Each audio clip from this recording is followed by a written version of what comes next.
As moms, we often wonder, am I doing enough for my kids? I'm here to tell you, you are super mama. That's because we have an undeniable superpower, our intuition, and it never steers us wrong. I call it our mom sense. Hi, I'm Kanika Chadda Gupta, and I'm the host of That's Total Mom Sense. I'm a journalist, entrepreneur, wife, and mom of 3, twins plus 1.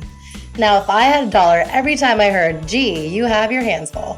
On my podcast, I interview influential moms from various industries and cover topics that all first-time parents grapple with, from getting your baby to sleep to screen time allowance, your new normal in your marriage, and how to dedicate time to yourself. Learn and laugh along with That's Total Mom Sense.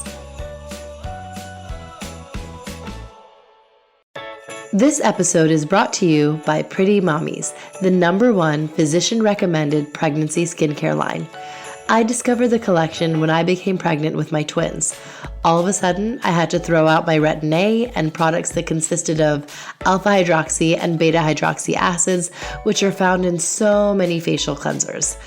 Not to mention soy, which is vegan and organic, but mimics estrogen and can be an endocrine disruptor. I was so impressed to find that Pretty Mommies uses all natural ingredients and can help combat acne-prone skin, melasma, aka the pregnancy mask, and rosacea.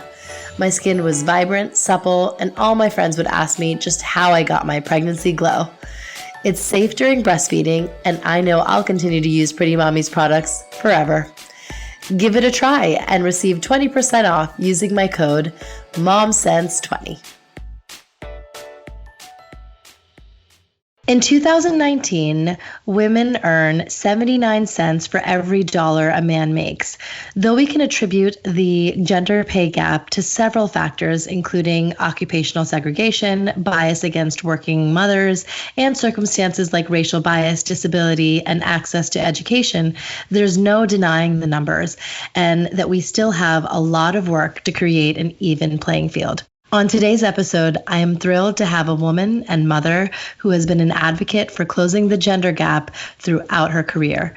Reshma Saujani is the founder and CEO of Girls Who Code, the international nonprofit organization working to close the gender gap in tech and change the image of what a computer programmer looks like and does.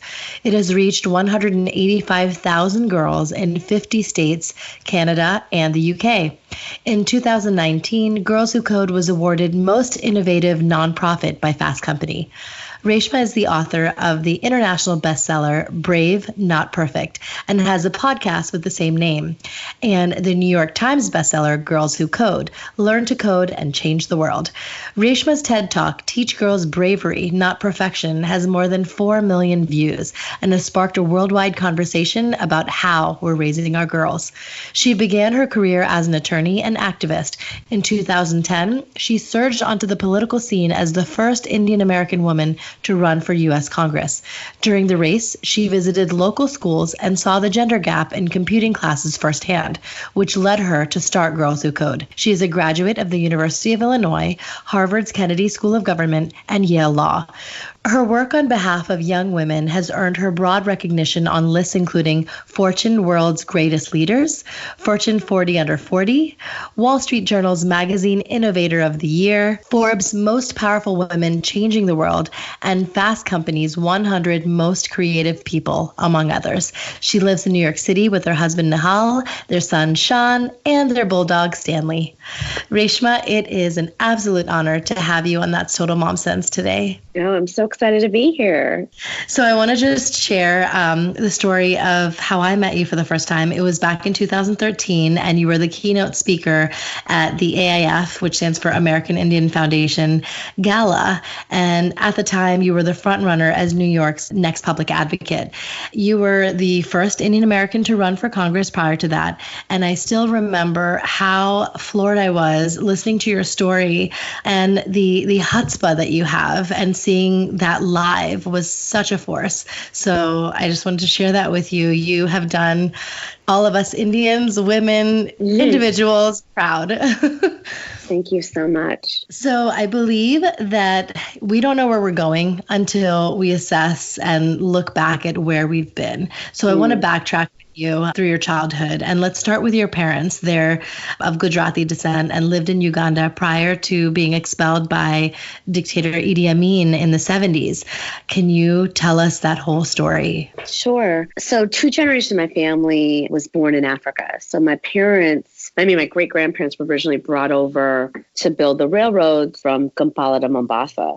Oh, And wow. so, yes, my parents speak fluent Swahili and were born there. And so were my grandparents. Basically, in the 1970s, this dictator, Idi Amin, came to power. I'm sure a lot of people have seen Mississippi Masala or what was it, The Last King of Scotland. Right. And this really crazy guy, Idi Amin, just had a dream that he should expel all of the Indians from the country. Right. And he kind of got on television one day and said, hey, you got 30 days to leave the country. And my parents were both trained engineers. They had actually gone to engineering school in India and come back to Africa. And so, my dad had 6 brothers and sisters. My mother had 8. So there's a huge, huge family in Africa. And everybody was scrambling for refugee status. And my parents were fortunate to be 2 of 1,000 refugees who got status to come to the United States. And that's really, how they ended up here. Wow. And can you tell us about your childhood? Where did they immigrate to and where'd you grow up? Yeah, so they ended up going to Chicago, Illinois.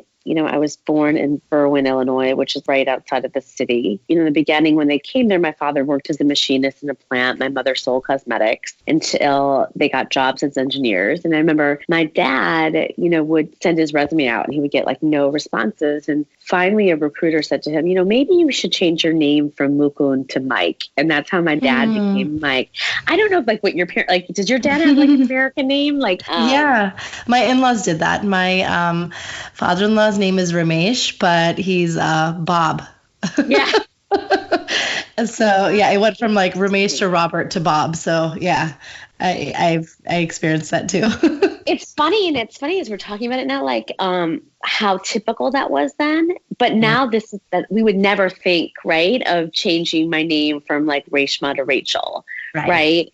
Even though you still, every time I go to the Starbucks, if people are like, what? How do I say? And, it would be much more quote convenient, to be Rachel, but it's not. But back then it was really custom, and I think part of that identity change and name change for them came with so much more than changing their name. It was really my dad used to go to Toastmasters every week and really get rid of his accent, right? I barely can speak Gujarati. And so I think that there was a lot of assimilation. I think I grew up very much with my family trying to assimilate us into a culture that was very white. Mm-hmm. So do you have siblings? I have an older sister named Keshma, of course, very Gujarati. Keshma, Reshma, rhyming. Yeah, have to rhyme. Yeah, I'm kind of Monica, so yeah. Right, totally know it. Did you feel like you noticed the disparities between young Indian boys and girls early on, especially having just you and your older sister? That's a great question. I feel like maybe I attribute it to our culture, right? First of all, I didn't have a boy in the house, and my father didn't treat me any differently because I was a girl, meaning he always encouraged me to excel and to do well. I was kept in I was in my debate club and my UN club, and I was very argumentative and I was very feisty, and I used to walk around with this Chicago Cubs hat, and I was a little bit of a tomboy, right? He never discouraged, my parents never really discouraged that. And so I very much, in many ways, I feel grew up with a feminist dad. Where I did see it play out was, I think, they had a huge circle of other Indian families that they were friends with. And I think that the boys, I don't know, maybe in didn't have to clear off the table or, things like that. I would see some inklings of us being treated differently, but not really. I don't feel like I really, really, really, started thinking about that until I was in college and law school. Okay. One thing that you had shared in one of your talks was that your dad used to read you the biographies of Martin Luther King Jr. and Mahatma Gandhi and Eleanor Roosevelt, and really kind of gave you almost permission that you can change the world. Reader's Digest used to have this edition of these little books that were about the stories of these just, incredible change makers. My father would always sit me on his lap and he would read to them. And it really influenced me. I think, to be the person that I am today. Like I was always, I don't know, attracted to, connected by people that were using their life in the service of others. And I think their refugee story, their struggle. My parents came to this country in their 20s. They didn't have any friends, any family. I don't know if you ever look back and you're like, wow, you didn't speak the language, right? You didn't have anything. And I was very, I think, definitely by the time I was 12 and 13, very moved by their struggle as refugees and about the fact that public service is so important and fighting for your rights and justice is so important. That's so powerful. On your TED Talk, you decided to open with how running for Congress was the bravest and, as naysayers may say, the stupidest thing you've ever done. You were the underdog in the 2010 Democratic primary in New York's 14th Congressional District, and you were running against an incumbent that had been there since 1992. You were backed by the New York Daily News, covered in Wall Street Journal, CNBC, but in the end, you earned 19% of the votes. And this quote really, really struck me. You said, "The same papers that said I was a rising political star said I wasted $1.3 million on 6,321 votes.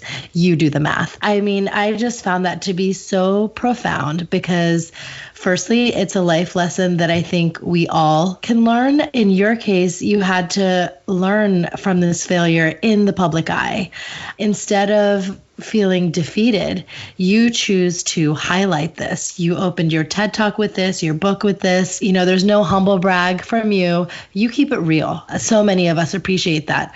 Why? I think when I was growing up, I admired so many women and I would read their stories and I'd be like, oh my God, I could never do that. Because I think that's what you did back then. It's funny, I was listening to a podcast that Hillary did or an interview that she did with Howard Stern. She was talking about this. And, for a lot of women, you couldn't show any type of mistake or flaw, right? You had to make it seem like you were perfect and it was easy and you were just going with it. And I think what happens then in my generation is that then we saw that like, oh, I could never do that. Why even bother? We almost started giving up before we even try. And I think, so I've chosen, in my leadership to basically show the mess behind the scenes and show the truth and the honesty and that it's tough and that there's bumps in the roads and there's a lot of struggle because that is the truth. And I think when we tell women the truth, I think they're more likely to take risks and to try things and to fail and to not give up before they try. Yes, absolutely. Do you feel that over the years you've become kind of unfazed by rejection and failure? Oh God, no. No, it still hurts. I think that my hack on it is that I recover faster. Right? In some ways, I still think because we live in a success-driven society, I think we are conditioned to actually feel failure more than we feel success. Right. Do you know what I mean? Right. So if something you're really working on happens, you're like, oh, that's amazing. And then you're on to the next thing. On to the next, yes. Onto it, within a second. Yeah. But when something doesn't work out, you could sit for months thinking about it, replaying it, feeling sad about it, right? I think about that a lot. Why is that? So I think that that's why it's so important to not let yourself sit in that failure for too long because I think we fear that it will break us. But that doesn't mean that it doesn't hurt. Maybe as I'm getting older, I see a lot of women my age now and they didn't take the risk and they didn't leave the job they hated or they didn't walk out of the relationship they didn't want or, they didn't have a baby by themselves. And they're full of a lot of regret and envy. And I think it's so much better to live a life where at least you tried than to a woulda, shoulda, coulda. Yeah, absolutely. What are your thoughts on Senator Kamala Harris and her decision to bow out of the upcoming presidential election? Oh, I wrote an op-ed about that on Medium. I think she is such an example of brave, not perfect. And the fact that failure and the mess behind the scenes has such greater consequences for women than it does for men. When she made that decision, look, and I haven't endorsed anybody, but I was really heartbroken. I just think that we've seen gender play out in this presidential cycle, in this primary, in ways that are just depressing. And, it was just kind of this relentless criticism and critique of her family, her campaign, her management. And it just seems like the guys just don't have that same scrutiny in that same way. I don't know what the lesson is in terms of what she could have done differently. I don't know if there is anything that she could have done differently. I think it goes back to given 150 speeches this year. And the same question that always gets asked to me that I honestly have the hardest time finding an answer to is like, is there a higher cost? I mean, the answer is yes. Like there is a higher cost of failure for women and women of color than there is for men. But that now what? What do you do with that? Right. It's so true. So it was your work in the political arena and in public service that led you to launch Girls Who Code. Tell us about that aha moment you had. I run for office, and as part of that experience, you end up visiting schools. I go into robotics classes and computer labs, and I don't see any girls in these classes. It surprised me. See, I wasn't a CS major, right? So I wasn't versed in the gender divide in technology. Something I'm kind of like in my mind, like, that's weird, right? What is that about? And, after I lose, it's clear to me that like, I'm not going back to the private sector, that even though I lost, like my soul was right. Like I wanted to serve. And I kind of sat there post failure and said, all right, well, what are all the things that I saw that I can make a difference on? And I kept thinking about those classrooms. And so I started digging into women in technology and learned, right, that less than, 18% of women in colleges were majoring in CS, even though 50% of the labor force was female, and that everyday technology was changing the way that we live and work, that it seemed like there were all these jobs that were open in this field. There were all these women that we were more reliant on to like put food on the table. But yet, year by year, there's this enormous decline of us going into this industry. I really approached the problem for 2 years like a lawyer and wrote a business plan or a white paper and said, what's the problem? What are solutions? What are people doing? What could we do? And realized that there wasn't actually a lot of intervention that was happening, and that maybe the way that I could help solve this problem was by building that pipeline of talent and teaching young girls in high school how to code and really changing their mind or culture of what a computer scientist looks like. So Girls Who Code kind of started off like after 2 years of research as an idea. I remember I thought, let me just try this. Like I handpicked 20 girls. I borrowed a friend's conference room. I had a friend help me design the curriculum, and we taught 20 girls to code. And after that summer is when I was like, oh, this is something. Like I want to build something about this. But look, I was not a coder. I wasn't a nonprofit leader. Like I was none of the things that would ultimately lead to becoming Girls Who Code. Like I joke, like if I had applied to be the executive director of Girls Who Code in 2012, like I wouldn't have gotten the job. Like I had like zero qualifications to do it. But you noticed the gap, and I think that that's, what you were meant to spearhead. And it's great that you've galvanized a team of professionals to lead Girls Who Code, right? So how many people are on your team, and how many women strong are you? I know. We just had our holiday party yesterday. It was just like my husband afterwards was like, it's wild to think of how much we've grown. We have almost 100 people full-time, thousands of people part-time. We've taught 185,000 girls. We're in 50 states, 4 countries, and growing. And we're on our way to closing the pipeline of women in technology by 2027. So it's kind of been extraordinary what we've been able to do. Listen, like so many of us talk ourselves out of our best ideas. Like I often think of how many movements and how many ideas and how many cures and, how many products like haven't been created because we thought we weren't ready or smart enough. I feel blessed every day that like I and people believed in me and I didn't talk myself out of it. And I had lost that race and had built my bravery muscle that like I didn't talk myself out of doing something that on paper I was so unqualified to do. Yes. So with some of the success stories with Girls Who Code, could you kind of share some of them? I know there's many. Girls Who Code we're a nonprofit, and we basically we host free summer immersion programs that we host in technology companies. So about 1,700 girls will go to a Facebook or an AT&T or a BlackRock or a Disney, and they'll learn how to code with the hopes that they go on to major or minor in computer science. Okay, great. And then we run about 10,000 after-school Girls Who Code clubs, again, to get girls interested in computer science. And so the goal is to get to parity on college campuses in CS and CS-related majors, and then get to parity in the technology workforce. So since our inception, if you went to, I'm on the board of Harvard University, and in 2012, when we started, probably less than 18% of CS majors at Harvard were women, and today that number is almost reaching to 30%. And in many colleges it is, right? So we have changed the pipeline of women going into CS. I was just on campus this weekend, and I did a meeting with all the women women in computing, and they're like all our students, so it's really, really, really amazing in terms of like, if you meet girls where they're at, and if you really say, listen, I am going to teach coding in a way that girls are going to get excited about it, and I'm going to like not take my foot off the pedal, what is possible? Yes, absolutely. A few that I had read up on were the tampon run game. Yes. Which is so badass. Oh my goodness. Yeah. And then there were some girls, a girl whose father had cancer. And so she's using her coding skills, right? Yeah. Well, like our theory is that girls are change makers. And so what we do in our clubs and our summer programs is say, at the end of it, say, okay, now that you've learned how to code, if you could build one thing, what would you build? And what's so powerful is every year then we learn what's on the minds of 13 to 17-year-old girls. So in 2013, one of my favorite projects that came out of that was Tampon Run, because Sophie and Andy said, listen, a lot, they were thinking about the menstruation taboo back then. And it's so powerful to see now in 2019 how much period equity is in the conversation that they were thinking about as kids 5 years ago. Even climate change was something that I was hearing from kids all the time in 14 and 15.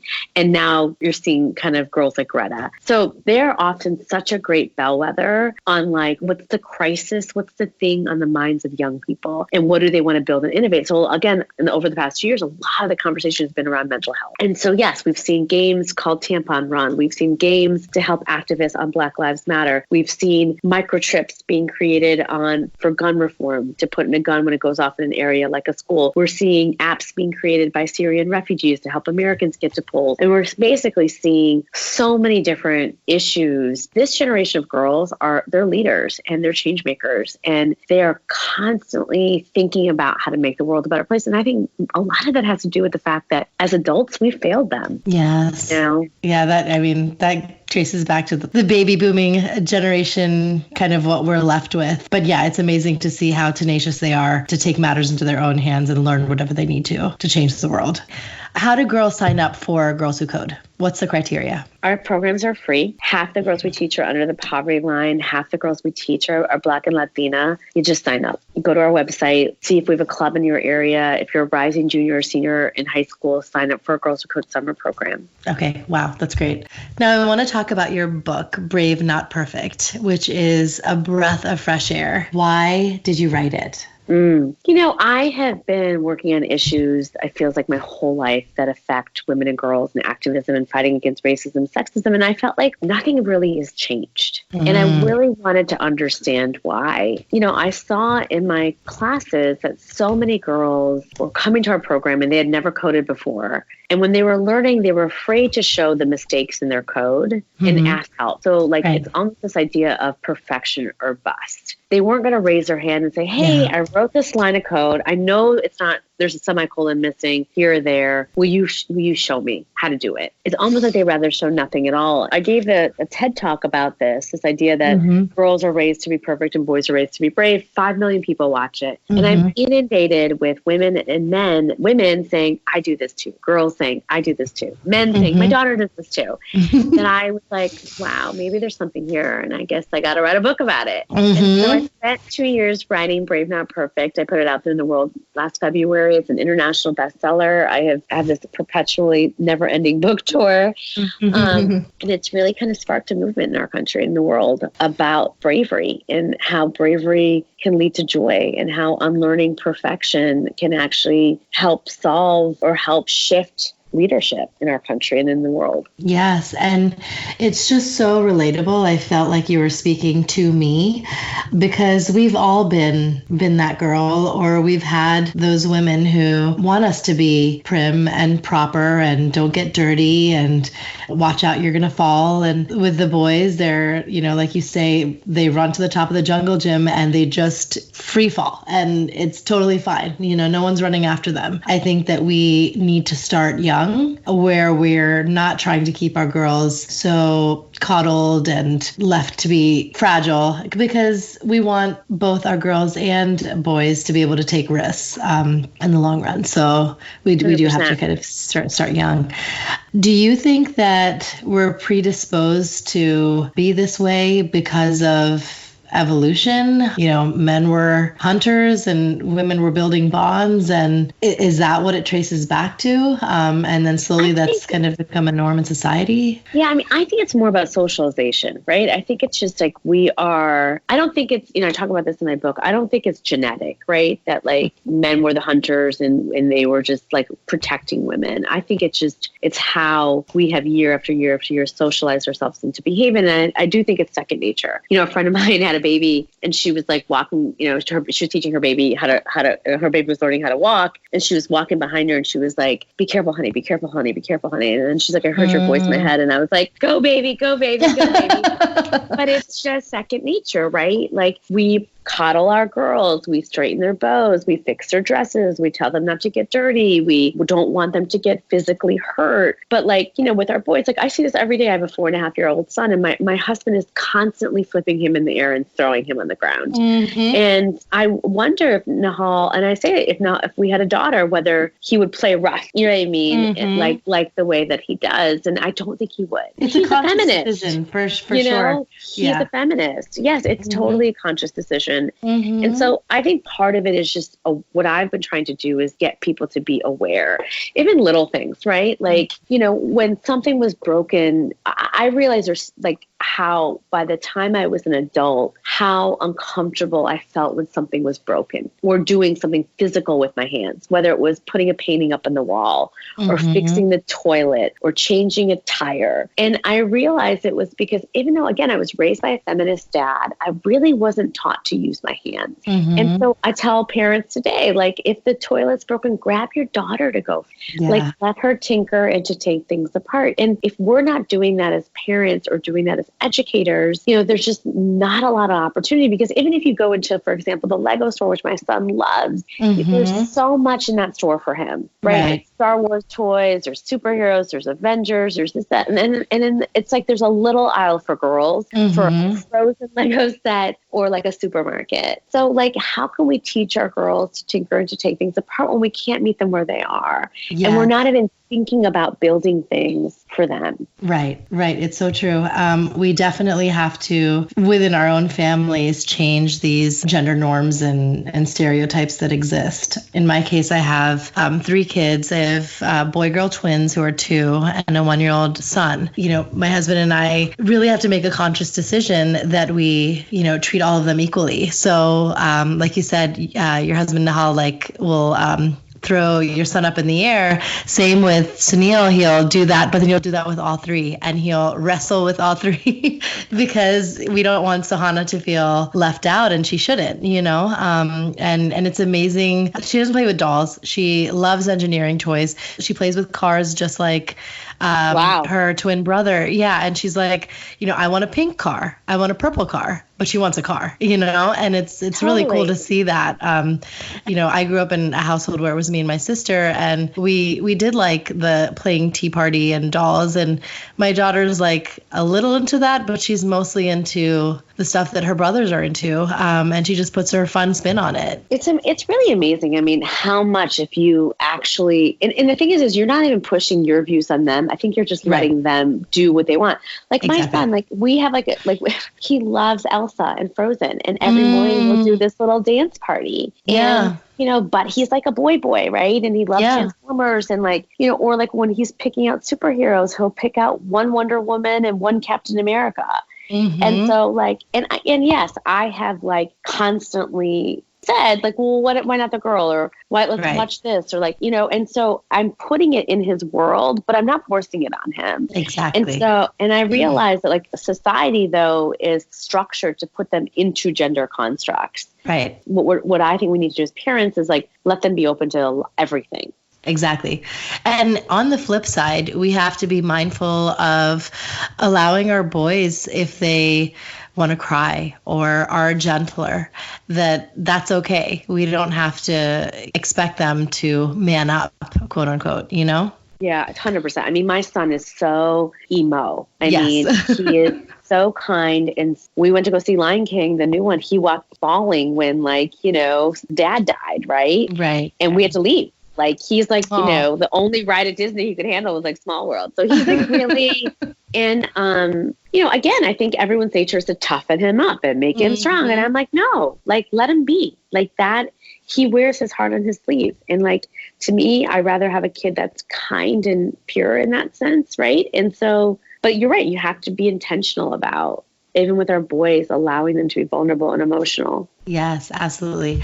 What was your motherhood journey like? Oh my God. I had a really tough time. I had recurrent miscarriages, and I used to get pregnant very easily. And then I would lose the baby around, between 8 and 12 weeks. And I finally figured out that I had this condition called APS. Okay. So every time I got pregnant, my body would attack the fetus. So I spent most of my 30s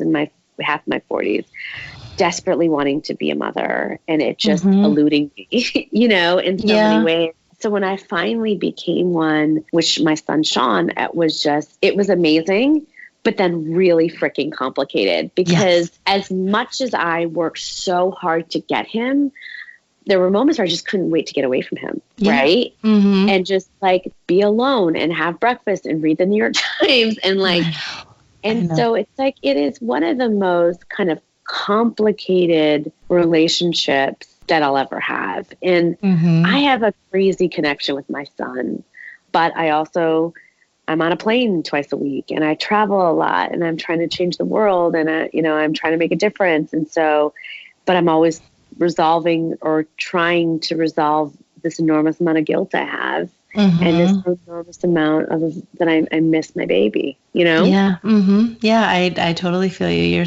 preaching to the choir. Such a challenging yet joyous kind of flip-flopping between both. When you're a first-time mom, it can be really exhausting. It is. I also just think because we're not allowed to say, it's like we are supposed to pretend that like we want to be with them all the time and that we, that they're not annoying and frustrating. Yeah. Like it's also this veneer. And I think it's just, again, a lot of inauthenticity around pregnancy and how to get pregnant, how easy it is to stay pregnant, and this idea of fertility privilege is something we've just started really talking about. And I think it's the same thing around motherhood. Like we're expected to be martyrs. I remember the amount of times I've gotten yelled at having, when Sean was little and having a meal with him, in Chelsea at a restaurant. And if he was loud or screaming or whatever, and people would look at me as if like I am not allowed to have a dinner. You know what I mean? Yeah, and like I should go hide him in a room somewhere. Yeah. No, it's so true. And then if a dad's on baby duty, he gets lauded for that. It's oh my God. Yeah. I always use when we're out with like another couple with our kids, the dads are the first ones like, let's take a selfie together, right? It's like they want to prove, that they're dads. Whereas like, we're not even like, okay, Yeah, it's like, let's just get food in their belly and get... Exactly. It's so true. On your Instagram, you recently shared a picture that your son Sean was holding, and it was a sonogram photo. Yeah. You're having a baby in February. So if you want to share the story behind that. Yeah. So, after all of my fertility challenges, I ended up having my son naturally. And it was a cocktail of Lovenox and baby aspirin and bed rest and getting him. He was like our miracle baby. Born with a cord around his neck. My placenta was breaking in half, all of it. Oh, my goodness. But I thought, when I was ready to have my son, I had him at 39. And so I just needed a break for a year after I had him. But then I was like, okay, I really wanted to have 2 kids. And I always just saw, I just always felt like there was a soul that was out there waiting for me. Yeah. And I was like, okay, well, this is going to be easier because we went through all that. And the second time was even harder, more miscarriages, more hospitals, more doctors, more pain, more trauma. But I was resilient. I was having this kid. And, we got to the point where my doctor was like, you can't get pregnant anymore. Like you can't keep getting pregnant and miscarrying and getting a D&C or, you're going to have to think about other ways. And she kind of started talking about surrogacy. It's not something I knew anybody had done or, besides like Kim Kardashian, and, we started exploring it. But what was happening still at that same time was I wasn't even getting any healthy embryos. But right when I made the decision to do it, I suddenly miraculously got some healthy embryos. Wow. It was wild. And It's So Kismet. it's Kismet. So we are having a baby with my amazing surrogate, Amber, that's due in January. And it's been this amazing journey. And my son, Sean, could not be more excited that he's having a brother. Oh my goodness, that's so exciting. Wow. 2020 is going to be your year. Yeah. Well, one of the things that I missed about pregnancy was it gave me an excuse to slow down a little bit. And so it's been this kind of interesting experience having a surrogate because I'm almost having, but I'm so excited when the baby comes just to be able to bond with him and get to know him. And of all these months, I feel like I've missed out on having him. You know, with Sean, it was like, I think so much of our intensity was that like carrying him, I felt like he was on this journey with me and I really knew him, you know? You're definitely going to be raising them to be feminist. How are you going to teach them to be that way without the sister in the picture? No. So like really thought I was going to have just daughters and then never thought I would have boys. But I feel like it's like, you know, God gives you what you deserve. And part of, I think, in this conversation around feminism and girls is about like, what's the role of male allies and what's the role of our sons and how do we raise them to be ones that are like lifting women up. And, you know, Sean is in many ways the example of that. Like he is constantly around women leaders. There's nothing he likes more than coming to Girls Who Code. I bring him to my speeches and he just sits there and I swear he like listens and understands what I'm talking about in terms of equity and gender. And, you know, it's funny. It's like when people come up to me, they say, thank you so much for what you're doing for my daughter. I kind of like, wait, not just for your daughter. It's for my son too, you know, and I think it's changing our mindset that this isn't something just for our girls. Girls Who Code is not just for girls. It's for our world. It's for, yeah, absolutely. Absolutely. I'm getting choked up. One thing that I talk to my husband about often is the tagline or buzzwords or hashtag, the future is female. And I personally can't back it because I have boy-girl twins. And how could I tell my son, Krish, that it's Suhana's time? Like, you already had your time. What is your take on it? I feel like I'm more egalitarian. The future for me is equal. You know, I don't think that, you know, it's right. It's, I mean, what do you want, to flip it around and have them earn 79 cents on the dollar? No, you know. But yeah, how do you feel about that? Oh, I feel like I'm going to disagree with you because I feel like, I'll give you an example. I went to school the other day and a parent gets to come in and read the book. And I brought in Wacky Wednesday. And you know, Wacky Wednesday, like you have to like point out the 9 wacky things, the 8 wacky things, the 10 wacky things. And so I'm sitting there in his preschool class and like the boys are literally at that age just rushing me, right? To be like, I know, I see it. It's right here. Like they are front and center. And the girls are kind of in the back, apprehensive, not taking up the same amount of space. Every day my son tells me how smart he is, how he knows everything. And I'm like, literally, like the world is set up to support you and to lift you up. And you're going to be just fine. And so I do feel like the energy, the fight still needs to happen for our girls because I don't think they start off in the same place. That's true. Yeah, we definitely weren't on the level playing field. And my son's a brown boy. You know what I mean? And this is what people always used to say to me, like when you have sons, you actually were, you know, it's like you almost feel less stressed. And now I know what they mean.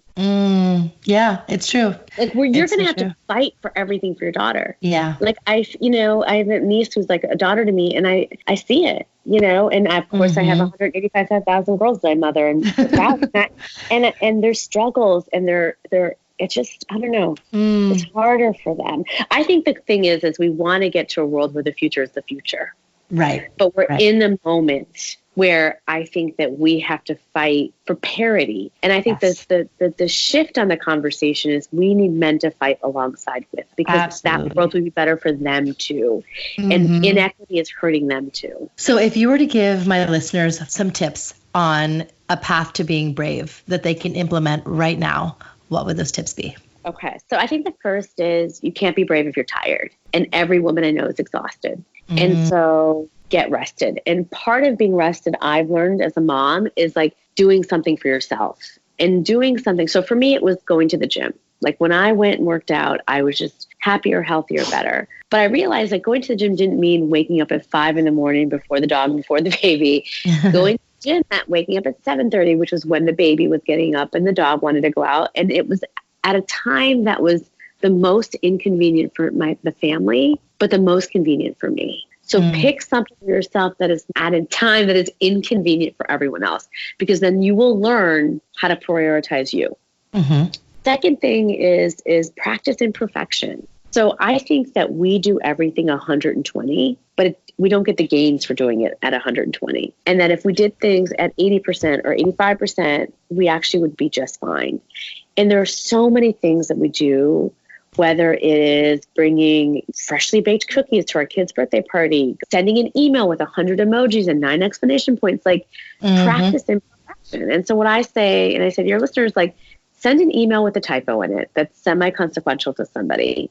And what you're going to learn is that, like, it's going to be just fine. Right. And there are a lot of things that you do, or raise your hand without perfecting the question in your head. You know what I mean? Like, like say no to something to a friend who wants you to like walk her dog, or, and don't worry about whether she's not going to like you. And so practice imperfection in your life, and you'll realize that, like, you're going to have more time. And there's a lot of things that you're doing perfectly that you don't need to. And it's causing stress and anxiety. So true.